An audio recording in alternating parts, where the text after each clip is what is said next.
하나님 말씀 사도행전 27장 27절에서 44절 말씀입니다. 열 나흘째 되는 날 밤에 우리가 아드리아 바다에서 이리저리 쫓겨가다가 자정쯤 되어 사공들이 어느 육지에 가까워지는 줄을 짐작하고 물을 재어보니 20길이 되고 조금 가다가 다시 재니 15길이라.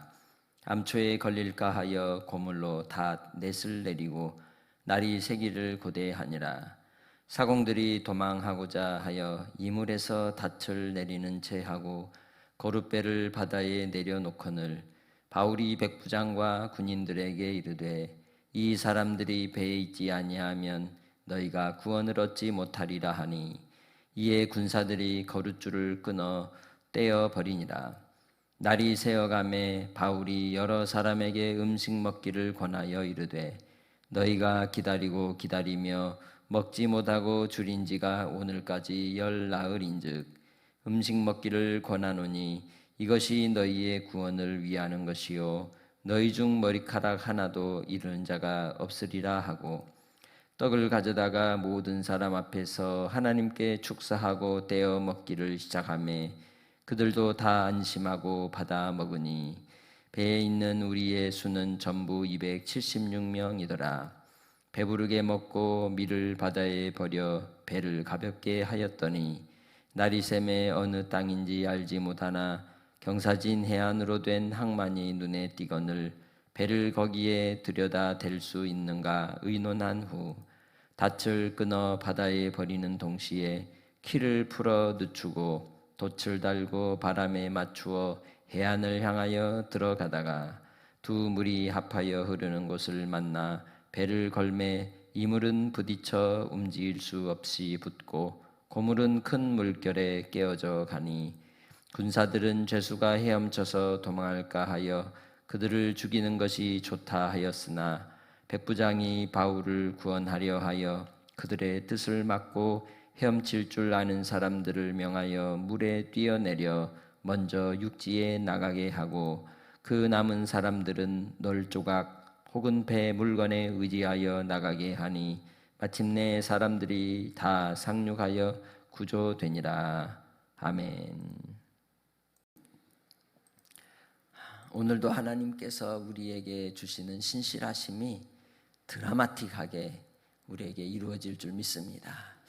하나님은 어떻게 보면 참 드라마 작가 같은 일들을 많이 합니다. 끝에서 끝에까지, 극단까지 치우쳤다가 또 다시 극단의 꼭대기에 이르기도 하시고 오르락내리락 마치 롤러코스터를 타듯이 그렇게 우리의 인생이 시련과 고난의 때를 지나기도 하고 영광의 때를 가게 하시는 그런 역사를 나타내기도 합니다. 바울 사도에게 있어서 오늘 이 로마로 가는 길은 사망의 음침한 골짜기를 지나는 것과 같은 상황이지만 주께서 그를 지키시고 그에게 주신 약속이 있었기에 그는 이 276명의 생명들에 대한 책임자이고 구원자이고 인도자로서 하나님께서 그를 세워주셨습니다. 그의 신분이 무엇이든 그건 상관이 없습니다. 하나님께 부름받은 사명이 중요한 것입니다. 우리의 삶도 그렇습니다. 내가 어디에서 어떤 위치에 있느냐가 중요한 것이 아니라 하나님께로 어떤 부름을 입었으며 어떤 사명을 받았느냐가 중요한 것이죠. 예수님이 마가복음 10장 45절에 이 땅에 오신 목적을 말씀할 때에 인자가 온 것은 섬김을 받으려 함이 아니라 오히려 섬기려 하고 많은 사람들을 구원하는 대속물이 되어 우리를 위해 희생의 제물이 되기 위함이라고 말씀하셨습니다. 지도자가 그러한 것입니다. 믿음으로 깨어있고 하나님께 부름을 입은 하나님의 사람들은 어디에 있든지 그곳에서 생명 살리는 일을 위하여 쓰임받는 사명자들인 줄 믿습니다. 그러한 믿음의 사명자들은 그래서 깨어있어 이 시대를 분별하고 상황을 파악하고 그때에 필요한 길을 제시하고 안내할 수 있는 영적으로 준비된 자로 항상 무장해야 하는 것이죠. 바울 사도가 이 배 위에서 그 풍랑과 싸워야 하고 또 선장과 선주들과 선원들이 어떤 행동을 하는지를 살펴야 했고 그리고 또한 그곳에 쓰러져 있는 많은 사람들의 형편도 보살피는 아주 부지런히 움직이는 모습을 보게 됩니다. 그게 목자인 것이죠. 외부적인 환경의 상황들을 살필 뿐만 아니라 내부적으로 맡은 영혼들에 대한 형편을 살펴 그들이 어떠한지를 돌아보고 돌보고 또한 먹을 것을 챙겨주는 지도자의 모습이 바울에게서 나타나고 있습니다.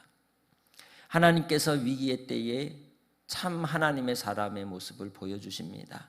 환난과 시련이 있을 때 그곳에서 진정한 지도력을 가지고 이끌어가는 목자의 모습을 드러내는 것입니다.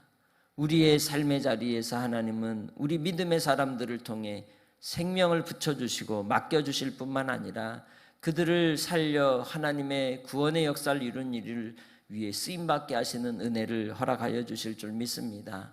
본문 속에 나타난 이 현장이 어떤 현장입니까? 14일이나 되어서 모든 사람들이 다 굶주렸다고 얘기하고 있습니다. 뿐만 아니라 풍랑이 쉬지 않고 몰아붙이니 얼마나 지치고 낙심하고 낭망한 상태가 되었겠습니까? 그래도 신락 같은 기대가 생겼으니 곧 육지가 가까워 온다는 것을 짐작하게 되고 파악이 되었다는 것이죠. 그런데 이런 상황이 되면 그 상황 속에서 자기만 살겠다고 도망가는 사람이 생기는 거죠. 그러한 상황에 위기가 올 때 이 사공들이 함께 하지 않으면 그 많은 사람들이 희생을 당할 수 있는 상황인지라 바울 사도는 깨어서 이 모든 형편을 살펴 사공들이 도망가지 못하도록 백부장에게 알리게 되고 백부장이 조치를 취하여 그들이 도망가려고 하는 구명정 줄을 끊어버리고 그들이 나가지 못하게 합니다. 결국은 이 배도 부서지게 되죠. 육지가 가까워오니까 부서지죠. 그리고 부서진 그 배의 파편과 조각들을 붙들고 모든 사람들이 육지로 갈 수 있도록 그렇게 권고를 합니다. 군인들은 죄수들을 도망가지 못하도록 죽이려 생각을 했지만 그러나 율리오 백부장은 누구를 지키기 위해서? 바울을 지키기 위해서 사람을 이제 죽이지 못하도록 명령을 하고 모든 사람들이 다 육지로 올라가게 되었는데 그들이 다 몇 명이었더라? 276명이었더라. 이 역사적 사실의 배경 속에서 하나님이 하시고자 하신 뜻은 뭘까요? 그거는 바로 하나님이 그들을 구원하시는 일을 이루신다는 겁니다. 역사의 주인, 나의 삶의 주인도 하나님이심을 우리에게 보여주고 있는 것입니다. 그래서 바울 사도는 그들에게 먹을 것을 준비케 하고 그리고 276명이 다 마지막 음식을 먹고 그들을 위해 축사하고 하나님께 기도하며 그들을 안심시키고 이제는 남은 모든 양식을 다 버려 배를 가볍게 한 뒤에 마지막까지 최후의 최선을 다하는 그런 모습을 보게 됩니다. 우리는 이 땅의 삶을 어떻게 살아야겠습니까? 하나님께서 허락하신 그 영원한 생명을 소유한 하나님의 백성은 살아있는 동안 최선을 다하여 사는 겁니다.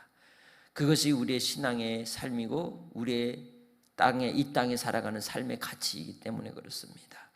어떤 상황에서도 낙심하거나 낭망하지 않고 하나님이 나와 함께 하심으로 이루실 하나님의 뜻을 기대하고 끝까지 달려가는 겁니다.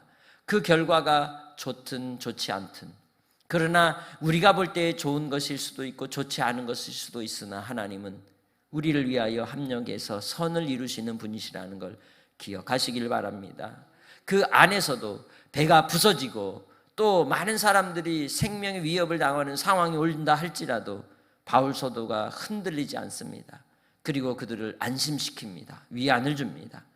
그래서 그들이 모두가 다 육지에 올라가는 역사가 나타나게 된 것이죠.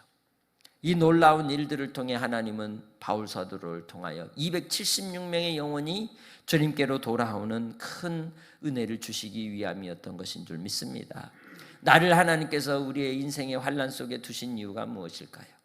나에게 하나님께서 구원의 은혜를 주시는 것도 있겠지만 나와 함께하는 이웃들 가운데 영혼들 가운데 생명 살릴 영혼들이 있기 때문에 붙여주신 줄 믿습니다. 나를 통하여 하나님은 이 땅의 많은 영혼을 하나님이 사랑하고 계심을 보여주고 있습니다. 그래서 우리가 우리의 있는 자리에서 대속물이 되고 희생의 제물이 되고 영혼을 살리는 일을 위하여 하나님께서 쓰시고자 그 자리에 두신 줄 믿습니다.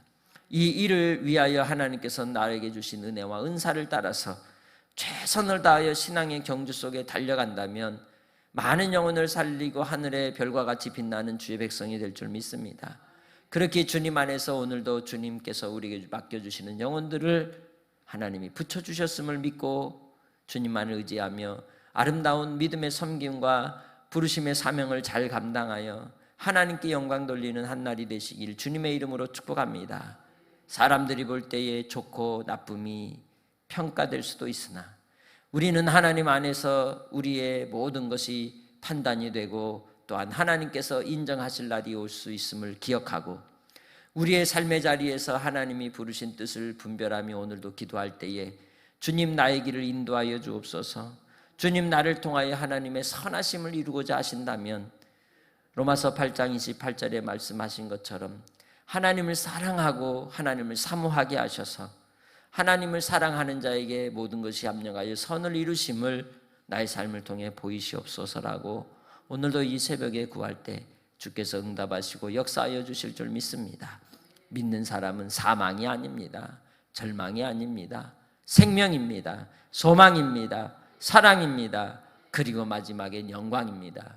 그 주님을 바라보는 오늘 이 새벽이 되시길 주님의 이름으로 축복합니다. 하나님 아버지 감사합니다. 주의 신실하심을 따라 오늘도 우리가 있는 그 삶의 자리에서 우리의 이 땅에서의 위치가 아니라 하나님의 부르심의 자리가 되어 영혼을 살리는 사명을 잘 감당할 수 있는 백성들이 되게 하옵소서. 오늘도 아버지 하나님 우리의 인생에 어떤 드라마틱한 삶으로 이끄실지 알 수는 없사오나 그러나 그 환경이 너무도 버겁고 힘든 이들도 있고 또 육신의 질병 때문에 고통하는 이들도 있으며 또 삶에 막혀있는 환경으로 인하여 고통하고 신음하며 아버지 하나님 안개와 같이 자욱한 우리의 상황을 어떻게 헤쳐나가야 할지 고통하고 신음하는 이들도 있습니다. 하늘의 지혜를 주시사 아버지 하나님 바울 사도를 통하여 너희들이 안심하라는 그 위로처럼 사랑 우리 믿음의 권속들을 위로하여 주시사 안심하게 하시고 천군 천사로 항상 지켜보아여 주시고 아버지의 뜻이 이루기까지 주의 사명 붙들고 달려가는 경주자들이 되게 하옵소서.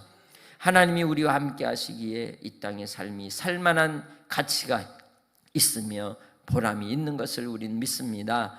오늘 한 날도 아버지 하나님이 기뻐하시는 뜻을 위해 최선의 경주 속에 하나님 영광 받아 주옵소서. 응답하시고 우리와 함께 하시는 예수님의 이름으로 기도합니다. 아멘.